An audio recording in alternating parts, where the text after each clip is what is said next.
Welcome back to the New Leaf Symbiotics Virtual Field Day near New Hampton in Northeast Iowa. I'm Mark Dorenkamp for Brownfield.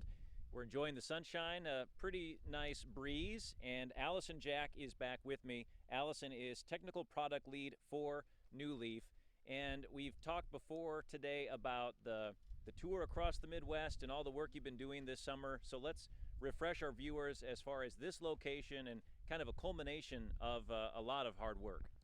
So yeah, thanks, Mark. We're not only working with our corn rootworm product with IN10T this season, we're working with an existing soy product, which is Terrasim 401, and we're also working with two pipeline soy products, tentatively labeled NL12 and NL13.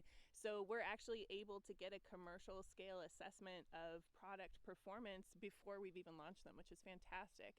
And then on top of, and those are biostimulants. On top of that, we have two corn products. It's the same isolate. 408 is an in-furrow application, 450 is a seed treatment, and we have that at I believe 24 locations, and then the soy biostimulant is at 19 locations.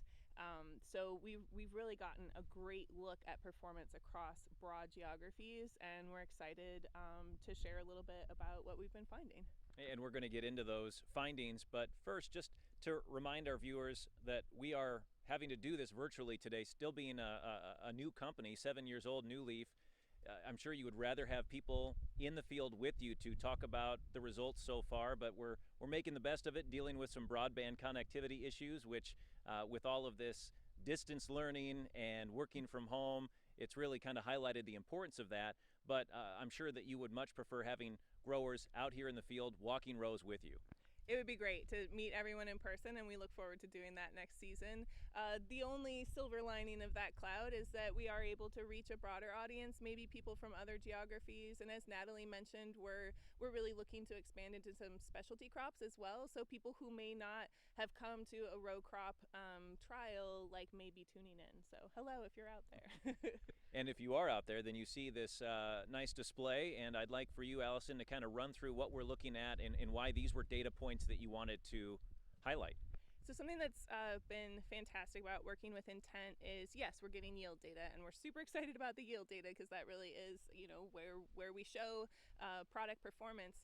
But because these are biologicals, and because, as Natalie mentioned, they're symbionts with the plant and they have a really close association with the plant, we see some very interesting early season and mid-season phenotypes. So what IN10T has been able to do, they have regional technicians that can come out and visit sites in their assigned region, and we've had, I think, up to 4 for the corn rootworm trials. It's 4 field visits plus yield, and for the biostimulant trials it's 3 field visits plus yield. So, and we get that data back in real time. So what we're able, and again, like, real time means that some of this data is still coming in, and these are trends that we're observing with live analysis of data coming straight in from their technicians. And what IN10T was able to do is set up a photo lab. So they're taking specimen photos of the roots that they've been digging at, like V2, V3 for our biostimulant products and for the corn rootworm products. And what we're able to do with those images, one of the benefits of being at Bridge Park, like Matt mentioned, we're at the startup incubator associated with the Donald Danforth Plant Science Center. So we're able to collaborate with scientists there. We're working with the Top Lab right now. They've helped us get set up with digital imaging of root traits, or DIRT, which is a root phenotyping software. So we've been able to access their computing infrastructure to do automated image analysis on all of these very, very many root photos. It has definitely been a season of, I've seen a lot of roots. Yeah. So farmers have varying opinions on data. I think most, if not all, understand that the data is really crucial to being profitable, but I think some have embraced it more than others. And so when you talk about something like the roots and analysis there, yield is always kind of that big attention getter, but maybe talk more about why this type of information can really help in decision making. Well, it helps us in a couple of ways. One, this season we've been able to kind of reconnect the dots back to our early R&D. So some of the things that we observed in the greenhouse, in our product pipeline, our R&D pipeline, we've been able to then circle back and show that we're seeing that in the field at commercial scale. So I'll get to that on the next slide. I don't want to like move that one and then move this one back, but and another thing that we've seen, growers, we had a soft launch last season, and a lot of growers got back to us and said, wow, I did some root digs, and you put them next to each other and you really see a difference. And that's a great observation, but we wanted to go further and really put some hardcore root phenotyping around that observation. And then we want to go even further, that when we get the data set back on yield, if we see a strong correlation between this early season vigor, this root phenotype that we've observed a lot, if we see a strong correlation between that and yield, that helps us screen for the next generation of products, because you only have to grow something in the greenhouse for X amount of time to really be able to observe that phenotype. So for all of those reasons, we're just really excited to have such a robust data set this season. And collecting that data now, and I would imagine that you plan on seeing that continue to grow into next year. And just so our viewers fully understand, we're talking about a corn rootworm product that is not yet commercially available, but New Leaf does have some products that are on the market. Yes, our Terrasym 401 for soy is currently on the market, and Terrasym 408 and 450 for corn, 1-in-401 seed overtreatment, are currently on the market as well. And then what's unique about our corn rootworm product is that one of them, Terrasym 201, is the corn rootworm root damage mitigation isolate. Terrasym 801 is a combination of that isolate with a biostimulant isolate as well. So we're also looking at how to capture some of the benefit of the biostimulant and combine it with a mitigation phenotype. So that's why we're actually doing the same phenotyping of all of our products in the early season, just to see, okay, well, also does the corn rootworm mitigation isolate have a little bit of a root enhancement, like even in the absence of pressure. So yeah. Let's circle back to IN10T, Allison, and we do have a couple of representatives from IN10T that are here. We'll be talking to them later today. But as far as the value that they provide with these research trials and just being in the field, helping New Leaf, maybe explain a little bit about how that partnership began, and then, again, the value that you see there. I came to the commercial team after the partnership began, so I can't really speak to that, but you can ask in the next segment. They'd be able to flesh out like how we found each other as companies. But we started talking about protocols pretty early on, and we've just been working really closely with IN10T all the way through, from trial planning to implementation. And this is just such a logistical feat. Not only are they taking root samples for us, taking them to their own photo lab, then uploading those photos so that I can work with them with the Danforth Center. They're also doing tissue sampling at multiple time points, sending that to a third party, and then getting that data back to us. So a lot of it is, you can be in the planning phase and say, wouldn't it be great if we had this whole data set? But it's the implementation phase and that real access to the data that's just been great.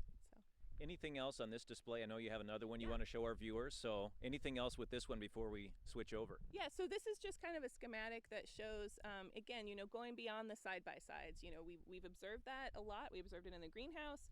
We've observed it in our R&D trials, and we've observed it with our commercial soft launch last season.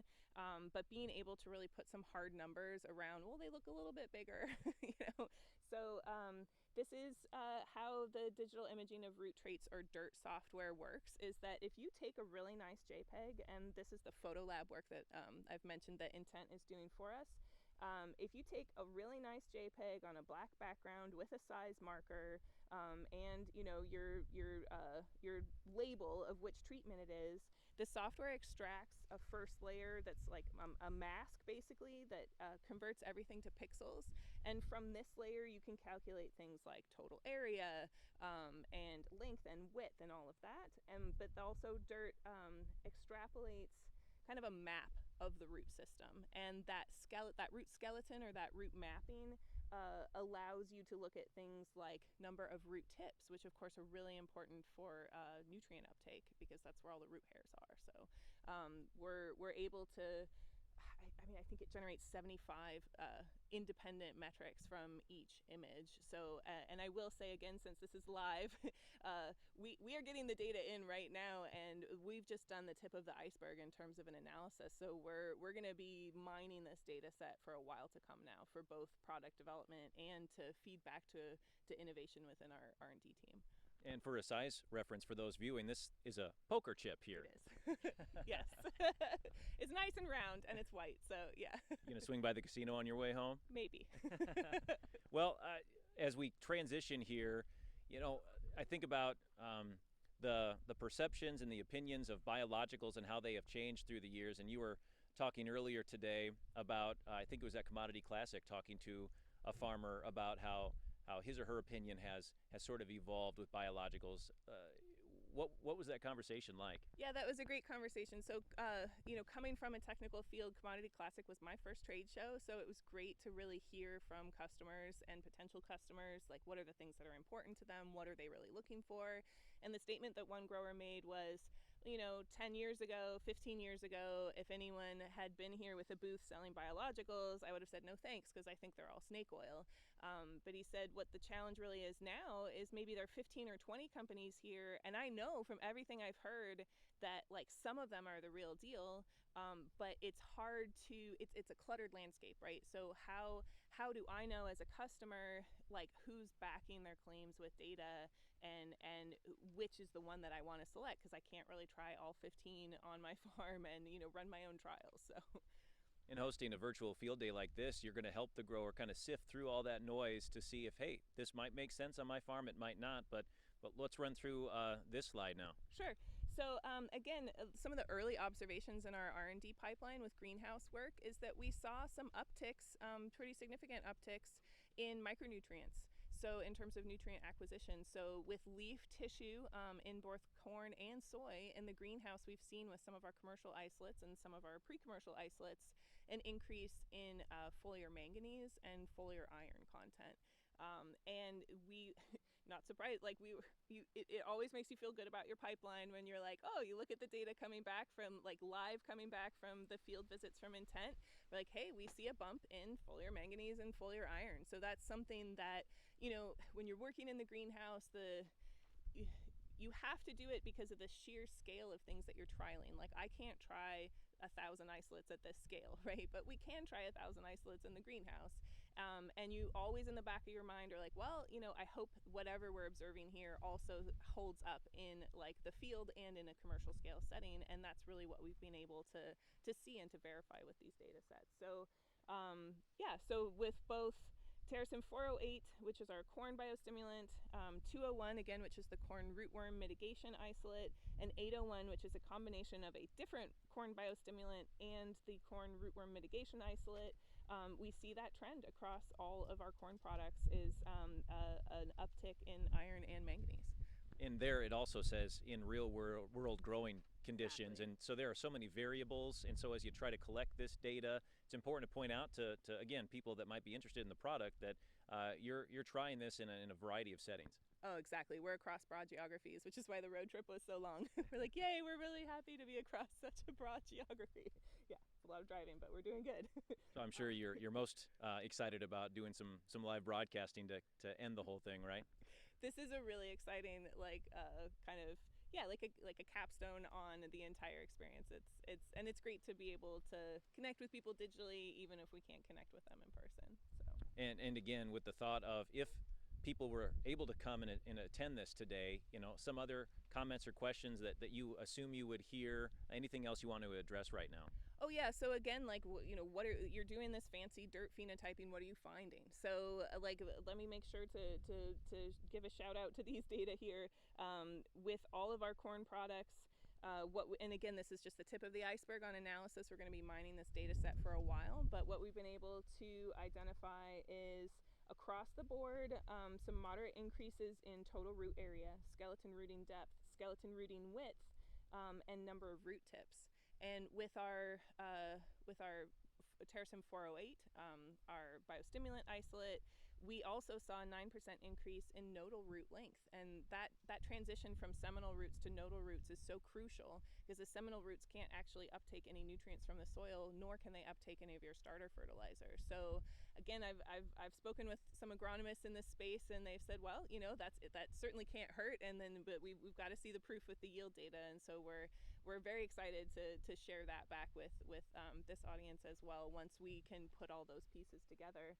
But then, this number of root tips, we're really going to investigate that in terms of, could that be one of the modes of action of the enhanced nutrient uptake? Because if you think about root tips, that is the location where the transiently produced root hairs are in terms of the root system. And so if you have more root tips, possibly you have more root hairs, which would be a higher surface area for nutrient acquisition, which could be, and again we say could because we're learning as we're going along here, it could be one of the reasons that we're seeing these nutrient acquisition upticks so consistently. Talking about yield, that kind of just is overhanging everything when you get into for plant fertility and those topics. But I'm looking at this very healthy looking cornfield right now, and it's not going to be too long that we're going to be approaching harvest, and farmers are going to wonder about standability. And again, it circles back to the need to have as healthy a plant as possible, and farmers are exploring different avenues to make sure that their plants are healthy enough to make it to harvest. Yeah, and something that I didn't even realize, some growers are even applying micronutrients. Like if you're in a geography where you have iron chlorosis in your soy, or you have manganese deficiency and you're buying manganese and applying it, maybe this is something that can either help increase the uptake of the micronutrients that you're applying or help mitigate some of the issues with iron chlorosis. So we've learned that in sharing the results back with intent and discussing them in the team calls. So it's just been a great collaboration in terms of understanding not only how our products are performing, but how we can position them in the marketplace. These Terrasim products, application flexibility, seed treatment, I believe, and also a foliar application too. In-furrow with the starter fertilizer, and we have good compatibility with starter fertilizer, so you can actually mix those together and apply. Well, it's a lot to digest, and you have a lot going on. And for our listeners that want to learn more, they can continue to watch today, but again, they can go to your website too and get some information. Yeah, and we'll be sharing live updates on all of the data rolling in from these trials, and definitely you will hear from us when we have the yield data to really round out this story. Thank you, Allison. Thank you. We're at the New Leaf Symbiotics virtual field tour in Northeast Iowa. Mark Dorenkamp live on Brownfield.